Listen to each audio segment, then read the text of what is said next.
नमस्कार दोस्तों, स्वागत है आप सभी का आपके अपने YouTube platform one way study point पर। दोस्तों आज की क्लास रहेगी हमारे बीए फर्स्ट ईयर वालों के लिए राजनीतिक विज्ञान पॉलिटिकल साइंस को लेकर अति महत्वपूर्ण सवालों पर डिस्कस करने वाले। दोस्तों द्वितीय प्रश्न पत्र है, अति इंपॉर्टेंट सवालों पर डिस्कस करने वाले। दोस्तों हमने 5 क्लासें ऑलरेडी हो चुकी है, हमारी 5 क्लासें।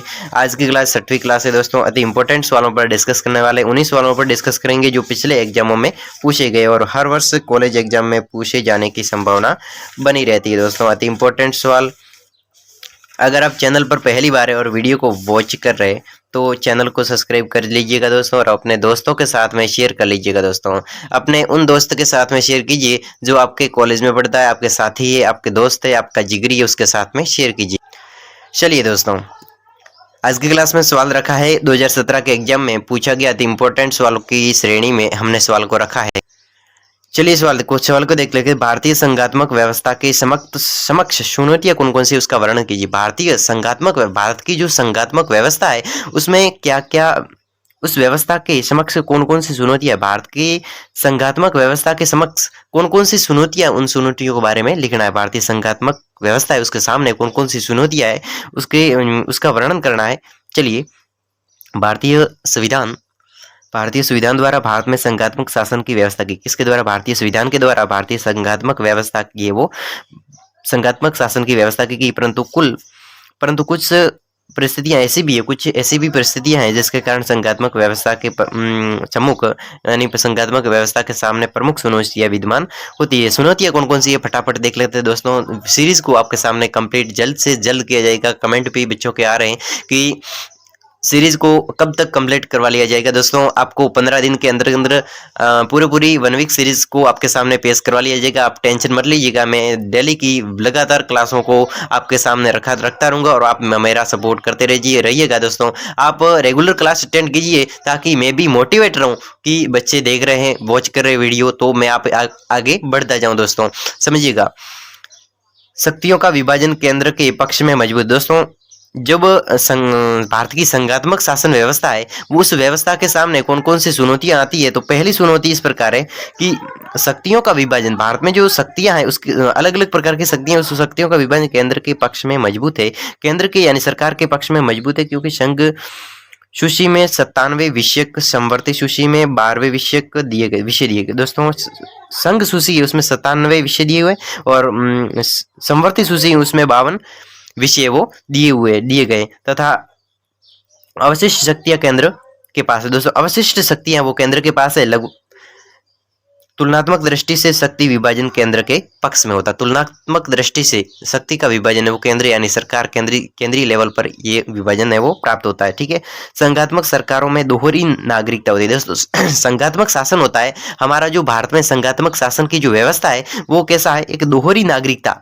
किसी नागरिक, जैसे कि हम भारत के नागरिक है, एक हर मनुष्य, भारत में रहने वाला हर मनुष्य भारत का नागरिक है, यानी जो भी सबको अधिकार प्राप्त है वैसा का वैसा अधिकार हमें भी प्राप्त है, क्योंकि हम भी भारत के नागरिक है, भारत में रहने वाले हैं। तो भारत का जो संघात्मक व्यवस्था है वो हर किसी के पास दोहरी नागरिकता होती है, जबकि भारत में इकहरी नागरिकता की व्यवस्था। दोस्तों भारत में तो इकहरी यानी एक की नागरिकता, एक किसी स्वयं की नागरिकता है वो की व्यवस्था, लेकिन इस संघात्मक सरकारों में दोहरी नागरिकता की प्राप्ति होती है, इसमें मान्यता होती है। ठीक है, अगला देखते हैं संघात्मक शासन व्यवस्था के जो प्रभाव है, जो चुनौतियां हैं कौन कौन सी है।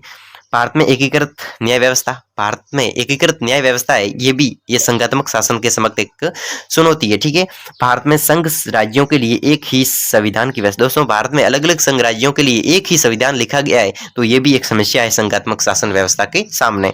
भारत में संसद को राज्यों के पुनर्गठन आदि का अधिकार दिया है। दोस्तों भारत के जो संसद है उसको राज्यों के पुनर्गठन का है वो अधिकार दिया गया है, ये भी संघात्मक शासन व्यवस्था की एक चुनौती है, प्रभाव है। संविधान के संशोधन की शक्ति केंद्र, संविधान का जो संशोधन है, संविधान का संशोधन कौन कर सकता है, तो केंद्र यानी सरकार कर सकती है। सरकार अनेक राज्यों की अनुमति लेकर, भारत में 28 राज्य है तो 28 राज्यों में से यानी कि 14-15 राज्यों की अनुमति लेगी। 14-15 राज्य अगर तैयार होंगे कि संविधान में बदलाव करना है तो बदलाव होगा, नहीं तो नहीं होगा। तो संविधान में जो संशोधन करना है तो वो भी सरकार करती है, यानी सरकार के नियमों के अनुसार, यानी केंद्र के पास है संविधान को संशोधन करने की शक्ति केंद्र के पास में, ये बता रहा है। ये भी एक संघात्मक शासन व्यवस्था के समक्ष है वो चुनौती है। ठीक है, राज्यों के केंद्र पर वित्त संबंधी निर्भरता पाई। राज्यों की केंद्र पर, ये अलग अलग राज्य हैं भारत के, जो अलग अलग राज्य है, राजस्थान, गुजरात, ठीक है, यूपी, एमपी, ये सारे अलग अलग राज्य है।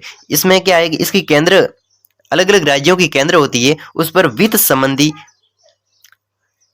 निर्भरताएं वो पाई जाती है, ठीक है। केंद्र को संकटकालीन शक्तियां प्राप्त है दोस्तों। केंद्र है यानी सरकार है, केंद्रीय लेवल की सरकार है, गवर्नमेंट, सेंट्रल गवर्नमेंट है, उसको संकटकालीन शक्तियां प्राप्त होना, ये भी एक संघात्मक शासन प्रणाली है, इसके सामने चुनौती का कारण बन सकता है दोस्तों। इस प्रकार स्पष्ट होता है कि भारत की संघात्मक शासन व्यवस्था के प्रमुख उपयुक्त है जो हमने पढ़ी, ये चुनौतियां बनी हुई है दोस्तों। वीडियो को दोबारा वॉच कर लीजिएगा, आपके दिमाग में चीजें कंप्लीट हो जाएगी, ठीक है। भारत के पंथ निरपेक्ष के प्रमुख चुनौतियों पर संक्षिप्त में प्रकाश। भारत एक पंथ निरपेक्ष राज्य है दोस्तों, चैनल को शेयर कीजिएगा अपने दोस्तों के साथ में। भारत में पंथ निरपेक्षता के प्रमुख चुनौतियों पर संक्षिप्त में प्रकाश डालिए। भारत एक पंथ निरपेक्ष राज्य है, तो इसकी संक्षिप्तता पर प्रकाश डालना, यानी इसकी संक्षिप्त में, इसको संक्षिप्त में किसे समझा सकता है कि भारत एक पंथ निरपेक्ष। दोस्तों भारत एक पंथ निरपेक्ष राज्य है, तो ये हम कैसे सिद्ध कर सकते हैं समझा कर, तो वो लिखना है। चलिए, वर्तमान में भारत पंथ निरपेक्षता के सम्मुख अनेक गंभीर समस्या। भारत में जो पंथ निरपेक्ष राज्य होने की, पंथ निरपेक्षता के सम्मुख अनेक गंभीर समस्या। दोस्तों भारत एक पंथ निरपेक्ष राज्य है, तो इसके सामने अनेक सारी समस्या है, चुनौतियां हैं। इसमें कुछ चुनौतियां निम्न है।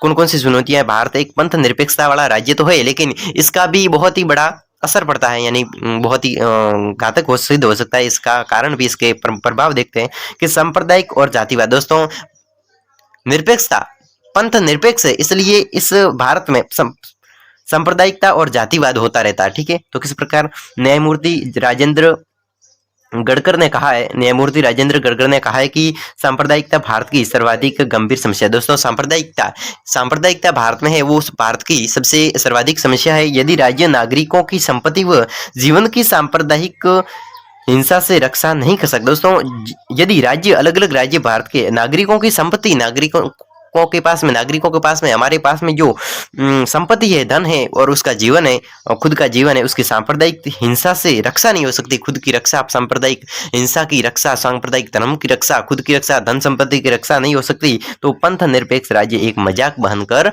रह जाता। दोस्तों पंथ निरपेक्ष राज्य का अर्थ होता है कि वो राज्य जिसमें नागरिक है, उसकी सुरक्षा, उसकी संपत्ति, उसका जीवन है, वो बिल्कुल न किसी हिंसा और न किसी भेदभाव के साथ में जिया जाएगा, तो ये एक इसका विरोध बन जाता है और इसकी रक्षा नहीं कर सकता है। तो पंथ निरपेक्ष राज्य है वो एक मजाक बनकर रह जाता है। दोस्तों आगे बढ़ते हैं।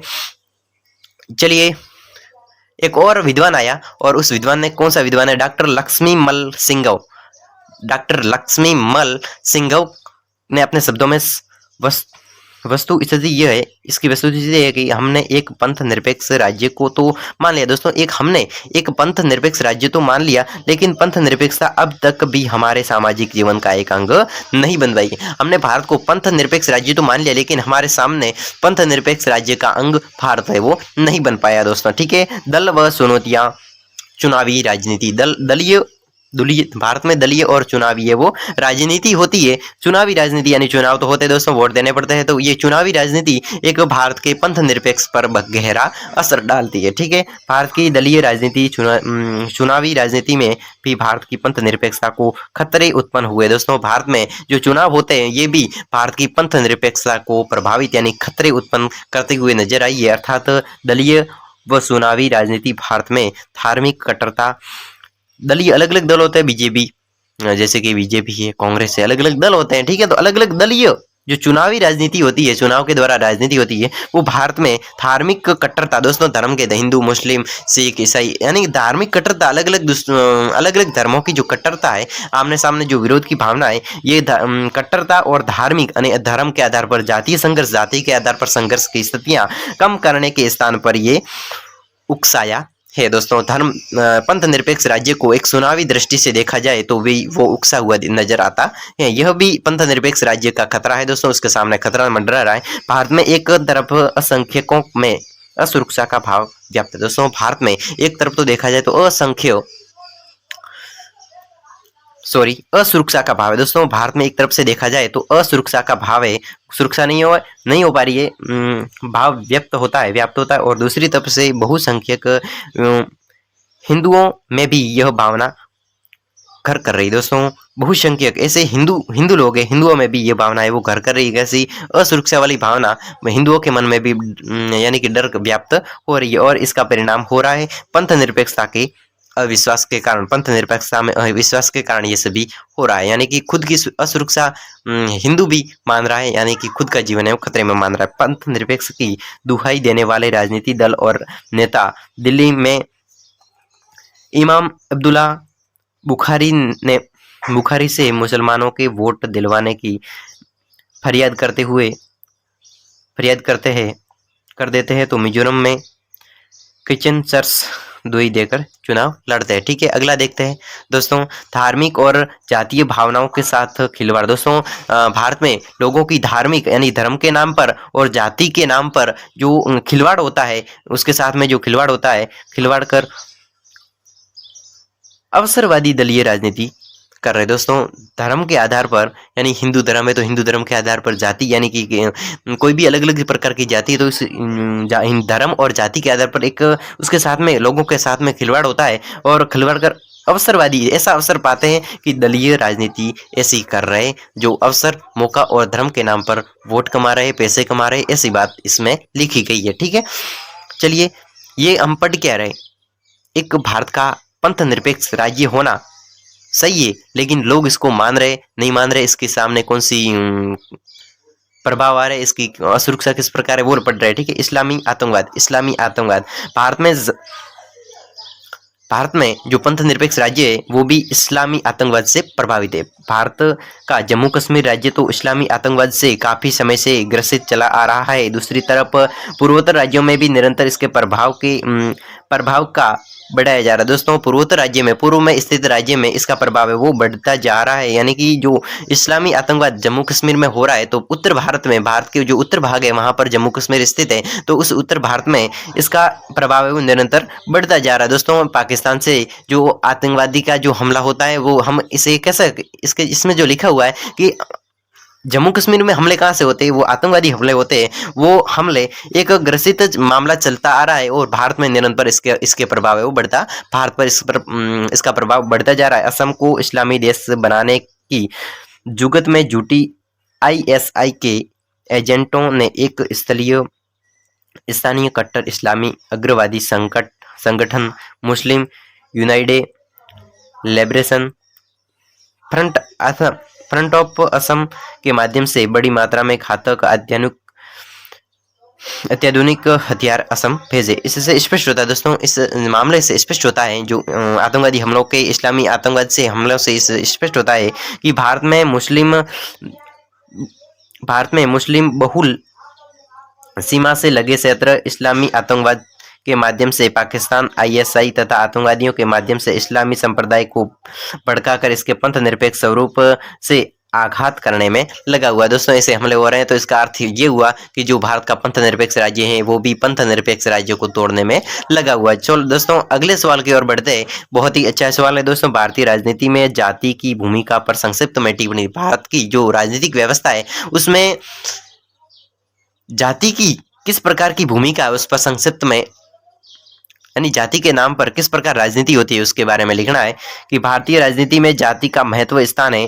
भारतीय राजनीति में जाति भूमिका को निम्न प्रकार से समझा जा सकता है। प्रत्याशी का चुनाव जाति के आधार पर। दोस्तों प्रत्याशी यानी जो वोट लड़ने वाला का होता है, जैसे कि कोई वोटिंग में खड़ा हुआ है, कोई चुनावों में खड़ा हुआ है, किसी संसद का दल का नेता है, वो वोटों में खड़ा हुआ है, यानी कि चुनाव के लिए खड़ा हुआ है, तो वो प्रत्याशी है, प्रतियोगिता में लड़ने वाला प्रत्याशी है। तो वो चुनावी जाति के आधार पर वो किस जाति का है, किस धर्म का है और किस जाति का है, तो उस जाति के आधार पर भी भारत में लगभग सभी राज्य दल लोकसभा और विधानसभा चुनावों के लिए उम्मीदवारों का चुनाव करते समय जातिगत आधार पर निर्णय लेते हैं। दोस्तों जातिगत आधार पर निर्णय लेकर वो वोटिंग में खड़े होते हैं। यह स्थिति कम या अधिक रूप में सभी राज्यों में रही है। दोस्तों ये स्थिति है कम या फिर अधिक, भारत के अलग अलग राज्यों में ऐसा होता रहा है और सभी राज्य दलों द्वारा इसी व्यवहार को अपनाया जा रहा है। दोस्तों सभी राज्य दलों के द्वारा इसी व्यवहार को अपनाया जा रहा है। दोस्तों चलिए आगे बढ़ते हैं। भारतीय का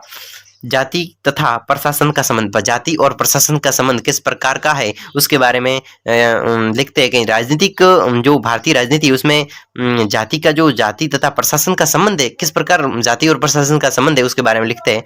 ठीक है, भारत में लोकसभा और विधानसभाओं के लिए केंद्र व राज्य सरकारों राज्य की सरकारी नौकरियों एवं पदोन्नति के लिए मेडिकल कॉलेज में विद्यार्थियों की भर्ती के लिए आरक्षण के प्रावधान दिए गए। दोस्तों आरक्षण के प्रावधान है वो जाति के आधार पर दिए, किस कैटेगरी में आता है, ओबीसी, एमबीसी, एसटीसी, एसटी, यानी उसके आधार पर किस प्रकार वो आरक्षण दिया जा रहा है। तो ये भी एक जाति के यानी भारतीय राजनीति में एक जाति का इंक्लूडेशन मान सकते हैं। ठीक है, चलिए आगे बढ़ते हैं।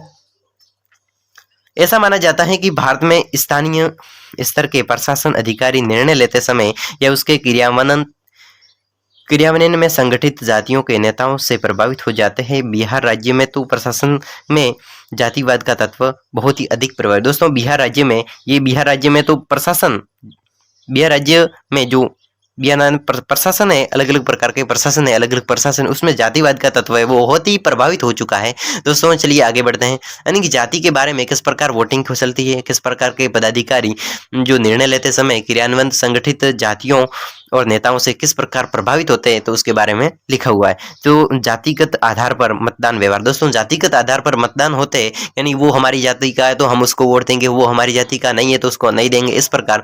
तो जातिवाद जो मतदान होता है उसका व्यवहार है उसके बारे में कि भारत में चुनाव में जाति को साधन रूप में अपनाया जाता है। दोस्तों जाति को एक साधन रूप में भारत में अपनाया जाता है ताकि उम्मीदवार की जाति मतदाताओं का पूरा समर्थन हो सके। दोस्तों उम्मीदवार जो खड़ा हुआ है उस चुनावों में खड़ा हुआ है उसकी जाति मतदाता यानी हमारे लोगों का पूरा समर्थन प्राप्त हो सके, इसलिए जाति का बहुत ही प्रभाव रहता है।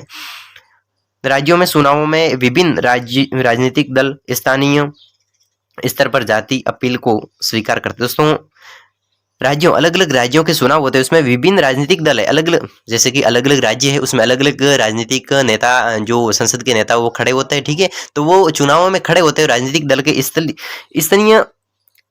स्थानीय स्तर पर जातीय अपील का जो स्वीकार करते हैं। जातीय अपील होती है, अलग अलग प्रकार की जातीय अपील होती है। जैसे कि मैं खड़ा हुआ हूँ वोटिंग में, तो मेरी जाति के जो भी लोग होंगे उसको मैं कहूँगा कि आप मुझे वोट देना, मैं आपके ऐसे ऐसे करूँगा, ऐसे ऐसे करूँगा, ऐसी व्यवस्था होगी, हमारी इस जाति में ऐसा विकास होगा, इस जाति के लिए मैं ऐसी धर्मशाला बनाऊंगा। यानी अलग अलग प्रकार की जो धर्म के आधार पर लोगों को भरमाया जाता है उसके बारे में जो लोग भी उसे स्वीकार कर लेते हैं कि मैं भी आपको स्वीकार कर लेते हैं, मैं भी आपको ऐसा वोट दूंगा। और अपने उम्मीदवार के प्रचार में जाति एकजुटता को बढ़ावा देते हैं। जाति की जो एकजुटता है वो अपने परिवार में ऐसी बढ़ावा देते हैं। भारतीय जाति दबाव समूह के रूप में, जाति दबाव समूह, दोस्तों आप मेरी जाति के हो तो आप मुझे ही वोट देंगे, इस ऐसा दबाव। जैसे कि मैं अलग जाति का हूँ तो मेरी जाति के जो लोग होंगे तो मेरी समाज के, मेरी जाति के जो लोग होंगे उसको भी मैं कहूँगा, मैं मेरा उदाहरण ले रहा हूँ कि मैं उसको दबाव में डालूंगा कि आप मुझे वोट दोगे क्योंकि आप मेरी जाति को किसी और को क्यों कैसे दे सकते हो, अगर देंगे तो मैं ऐसा कर दूंगा, ऐसा कर दूंगा। तो वैसे वो उसको दबाव में डाला जाता है उसके बारे में कि जाति दबाव समूह के आधार पर समूह के रूप में। भारत में जातिगत दबाव समूह अपने स्वार्थों तथा भारत में जो जातिगत दबाव है वो अपने स्वार्थ, अपने खुद के स्वार्थ तथा चलिए अपने स्वार्थ तथा हितों की पूर्ति के लिए, अपने स्वार्थ और अपने हितों की पूर्ति के लिए नीति निर्माताओं को प्रभावित करते हैं। जनप्रतिनिधि द्वारा जातीय संगठनों के दबाव में आकर निर्णय लेते हैं। दोस्तों जातीय जो प्रतिनिधि के दबाव में आकर है वो निर्णय लेते हैं कि हमने ऐसा नहीं किया तो ऐसा हो जाएगा, यानी कि अब दबाव में आकर निर्णय लेते हैं कि ऐसा करना तो पड़ेगा। ठीक है, निर्णय प्रक्रिया में जाति भूमिका। निर्णय प्रक्रिया, दोस्तों निर्णय प्रक्रिया होती है जैसे कि हम चार उम्मीदवार 4 वोटिंग में खड़े हुए 4 जने, तो चुनावों के लिए चुनाव लड़ रहे प्रतियोगिता प्रत्याशी है, तो उस प्रत्याशियों में से हम उन्हीं को वोट देंगे जो हमारी जाति का है, जिसने हमें ऐसा कहा है कि मैं ऐसे कर दूंगा, अगर आपने मुझे वोट नहीं दिया मैं ऐसा कर दूंगा। तो वो निर्णय लिया जाता है जाति की भूमिका, जाति के आधार पर जो निर्णय लिया जाता है उसके बारे में। भारत में जातीय संगठन होकर भारत भारत में जातीय संगठित होकर, भारत में जातियां, अलग अलग प्रकार की जातियां भारत में निवास करती राज्यों में, तो वो संगठित होकर राजनीतिक विषयों की प्रक्रिया को प्रभावित, दोस्तों वो राजनीतिक विषयों की प्रक्रिया उसको प्रभावित करती है। जैसे अनुसूचित जाति और अनुसूचित जनजाति आरक्षण के प्रावधानों को निरंतर आगे बढ़ाने के लिए दल है वो दल देती है। जैसे अनुसूचित जनजाति, अनुसूचित जाति और अनुसूचित जनजाति आरक्षण के प्रभावों को, आरक्षण के जो प्रभाव, दोस्तों जो अनुसूचित जाति होती है और अनुसूचित जनजाति होती है उसको आरक्षण मिलता है, आपको पता होगा। तो उस आरक्षण का जो प्रावधान है, वो तरीका है, वो कानून है, उस प्रावधान को निरंतर आगे बढ़ाने के लिए बल देती है उस जाति प्रक्रिया के आधार पर, जबकि अन्य जातियां जातिगत आधार के स्थान पर आर्थिक आधार पर आरक्षण बल देती है। ठीक है, छठवां सवाल है, दोस्तों छठवां पॉइंट है कि मंडल के जातिगत, दोस्तों हम क्या पढ़ रहे हैं, आप भूल गए, सवाल को भूलना नहीं है। सवाल ये है कि भारतीय राजनीति में जाति किस प्रकार प्रभाव डालती है वो पढ़ रहे हैं। तो जाति के बारे में, जाति ऐसी होती है, जाति के खुद की जाति के लोगों को खुद को दबाव में डाल जाता है। तो जाति का जो भारत में किस प्रकार प्रभाव रहता है उसके बारे में हमने पढ़ा। अगर आप लोग को ये सवाल दोबारा रिवाइज करना है तो वीडियो को बैक खिसका दीजिए और वहाँ से वीडियो को बैक करके आप रिवाइज कर सकते हैं। ठीक है, भारत में मंत्रिमंडल के निर्माण के समय भी जो जाति महत्वपूर्ण भूमिका होती है। केंद्रीय मंत्रिमंडल से लेकर राज्यों और ग्रामीण पंचायतों तक प्रत्येक प्रावधान जाति को प्रतिनिधित्व अनिवार्य हो गया। दोस्तों राजनीति में जाति की भूमिका, राजनीति में जो जाति की भूमिका है वो किस प्रकार है, इसमें माइकल ब्रेचर का मानना है, ये कोई विद्वान है, अखिल भारतीय राजनीति की अपेक्षा राज्य स्तर की राजनीति पर जातिवाद का प्रभाव अधिक है। दोस्तों अखिल भारतीय राजनीति है उसकी अपेक्षा, उसकी तुलना में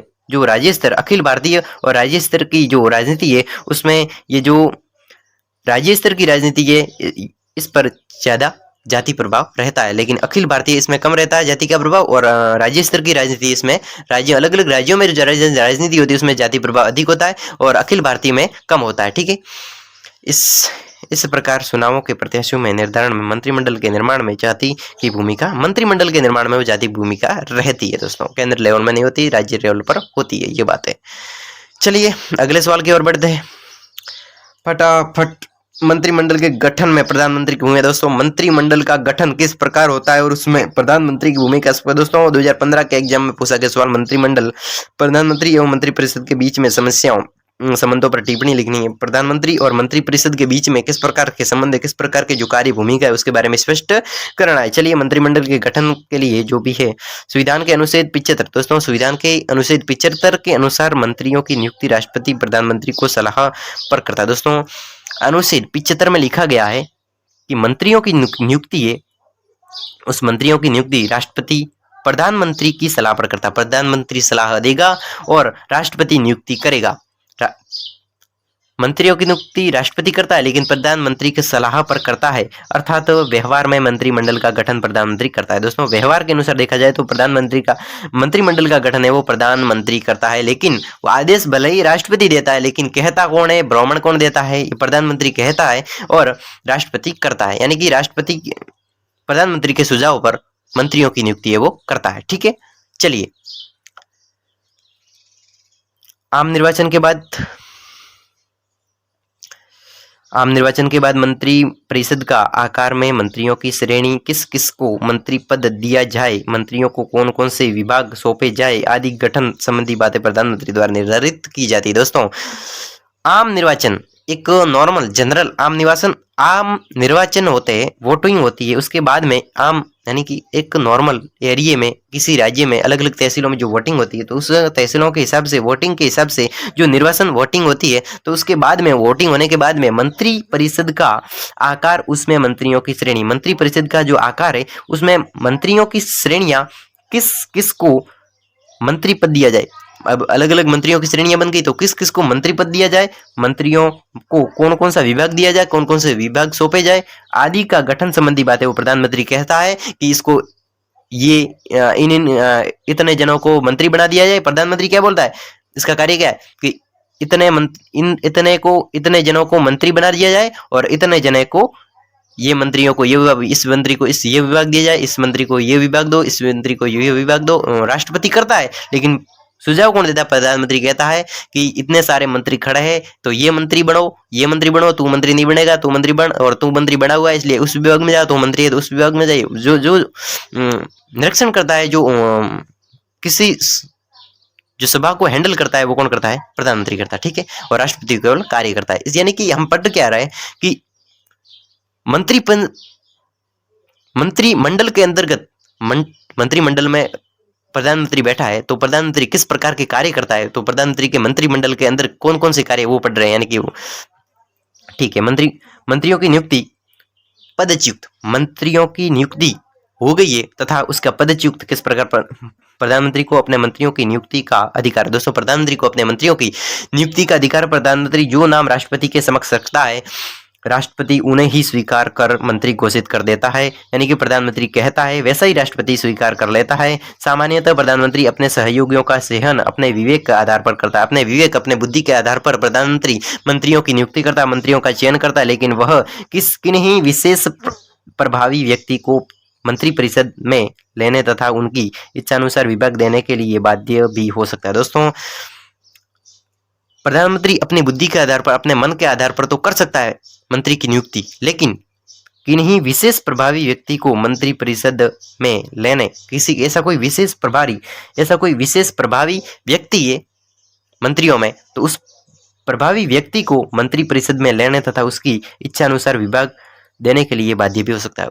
अब सामने वाला कहेगा, कोई लोटा आदमी है, ठीक है, तो वो लोटा आदमी कहेगा कि मुझे ये विभाग दो, मुझे मंत्री बना दो, तो प्रधानमंत्री उसके, क्योंकि वो विशेष है, विशेष प्रभावी है व्यक्ति है, विशेष प्रभावी व्यक्ति है, बहुत लंबे समय से अनुभवी आदमी है, और वो कहेगा कि मुझे इस विभाग में रखो और मुझे ये कार्य सौंपो, मैं मंत्री बनूंगा, मैं ऐसे करूंगा, तो प्रधानमंत्री वो कहता है तो उसके हिसाब से कर लेता है। ये तो वो तो बाध्य हो सकता है, लेकिन नया नया उसको तो प्रधानमंत्री अपने लॉजिक, अपने बुद्धि के हिसाब से करेगा, ठीक है। फिर भी प्रधानमंत्री ऐसे व्यक्तियों को भी मंत्री परिषद में ले सकता है। दोस्तों, फिर भी ऐसे जो होते हैं व्यक्ति, उसको भी मंत्री परिषद में ले सकता है, जिन्हें दल बदल में कोई महत्वपूर्ण स्थान नहीं होता है, उसको भी ले लेता है। इस प्रकार मंत्री परिषद का निर्माण प्रधानमंत्री विशेष मंत्रिमंडल का निर्माण है वो प्रधानमंत्री का जो विशेष अधिकार इसमें रहता है मंत्रिमंडल के गठन में, ठीक है।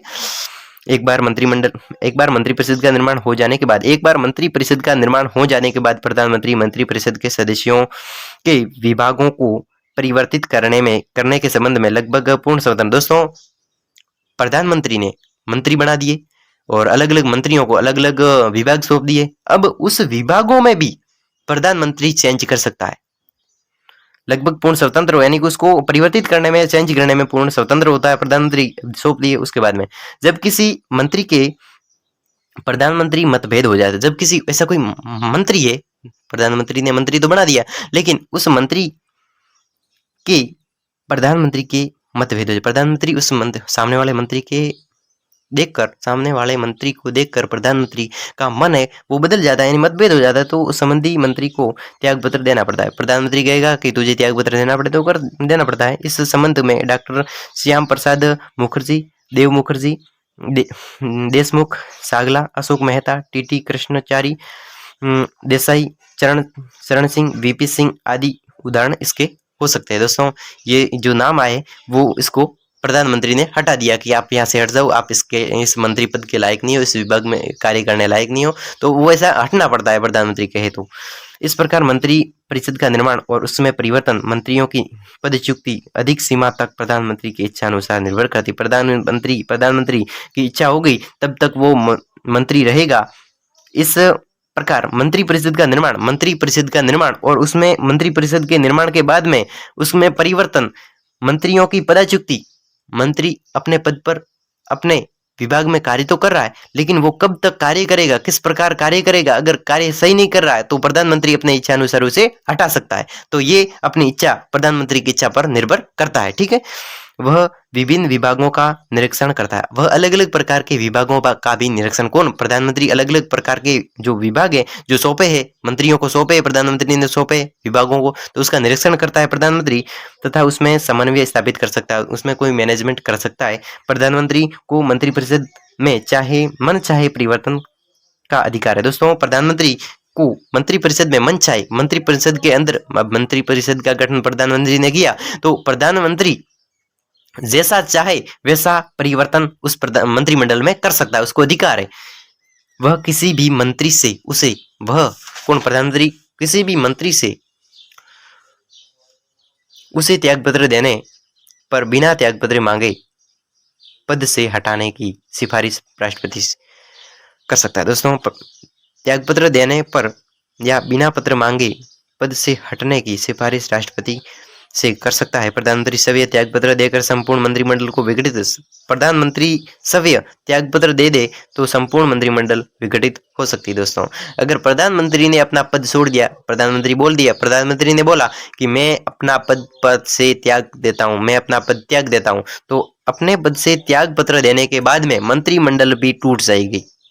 प्रधानमंत्री होगा तब तक रहेगी, प्रधानमंत्री चेंज होगा तो मंत्रिमंडल का गठन नया होगा। ठीक है, चलिए, प्रधानमंत्री मंत्रिमंडल की विशेष बैठकों को बुला प्रधानमंत्री वो मंत्रिमंडल की विशेष बैठकों को बुलाता है, उसकी अध्यक्षता करता है। वह बैठकों का कार्यक्रम मंत्रिमंडलीय सचिवालय दोनों प्रधानमंत्री के नियंत्रण में निर्धारण करता है। मंत्रिमंडल की बैठक निर्णय बहुमूल्यता से लिया जाता है, लेकिन अंतिम निर्णय प्रधानमंत्री का ही होता है। ठीक है, मंत्रिमंडल के विचार के बिना मंत्रिमंडल के विचार किए बिना मंत्रिमंडल है वो विचार किए बिना प्रधानमंत्री किसी विषय पर प्रश्न सार्वजनिक घोषणा करके सरकार के नीति के निर्णय के रूप में उसे प्रसारित कर सकता है। प्रधानमंत्री कार्यालय और निर्देशन में कार्य करते हैं। प्रधानमंत्री के कार्यालय और उसके निर्देशन प्रधानमंत्री के निर्देशन में ही मंत्री ये वो कार्य करते हैं। ठीक है, प्रधानमंत्री एवं मंत्रिमंडल के उपरोक्त संबंध के आधार पर जेनिंग्स ने प्रधानमंत्री को तारिकाओं के मध्य चंद्रमा की संज्ञा दी। दोस्तों, तारीख अलग अलग, दोस्तों आकाश में तारे होते हैं,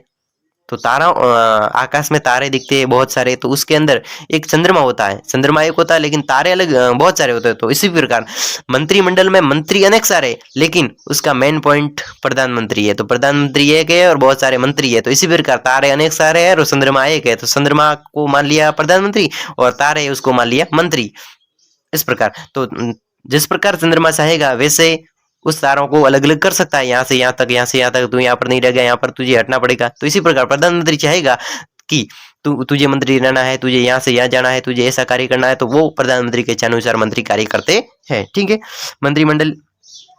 मंत्रिमंडलीय या संसदीय प्रणाली को अब प्रधानमंत्री शासन प्रणाली कहा जाना उपयुक्त है। दोस्तों, मंत्रिमंडल की शासन प्रणाली होती है वो संसदीय प्रणाली को अब प्रधानमंत्री की शासन प्रणाली, मंत्रिमंडल की जो कार्य प्रणाली होती है, कार्य करने की जो कार्य शक्ति होती है वो प्रधानमंत्री का शासन प्रणाली, क्योंकि प्रधानमंत्री के अंडर में होता है तो उस मंत्रिमंडल को हम प्रधानमंत्री शासन प्रणाली कह सकते हैं। ठीक है, तो इसी प्रकार पंडित जवाहरलाल नेहरू ने कहा है कि प्रधानमंत्री विभिन्न विभागों का निरीक्षण करता है तथा समन्वय करता है एवं पर्यवेक्षक की भूमिका निर्वाह करता है। ठीक है, ये पंडित जवाहरलाल नेहरू ने कहा। उदाहरण के लिए पंडित जवाहरलाल नेहरू गांधी के कश्मीर, दोस्तों ये उदाहरण दे दिया है। दोस्तों, सवाल बड़ा लंबा हो जाएगा, इतना ही आपके समझ में आ गया होगा और आप अपने हिसाब से भी पेजों को लाइन वाइज लाइन बहुत ही इस आंसर को लंबा खींच सकते हैं। ठीक है, चलिए तो आगे बढ़ते हैं। कैबिनेट और संसद के बीच संबंधों की व्याख्या। दोस्तों, 2017 के एग्जाम में पूछा गया कैबिनेट और संसद के बीच में संबंध क्या, कैबिनेट मंत्री और संसद के बीच में किस प्रकार का संबंध है, तो वो लिखना है। चलिए, 2017 के एग्जाम में इंपॉर्टेंट दोस्तों, आपके एग्जाम में भी पूछा जा सकता है। मंत्री तथा संसद के बीच में सैद्धांतिक दृष्टिकोण से और व्यवहारिक दृष्टिकोण से ये संबंध दो है। चलिए पढ़ते हैं। सैद्धांतिक दृष्टिकोण से देखते हैं कि कैबिनेट और संसद के बीच में क्या है।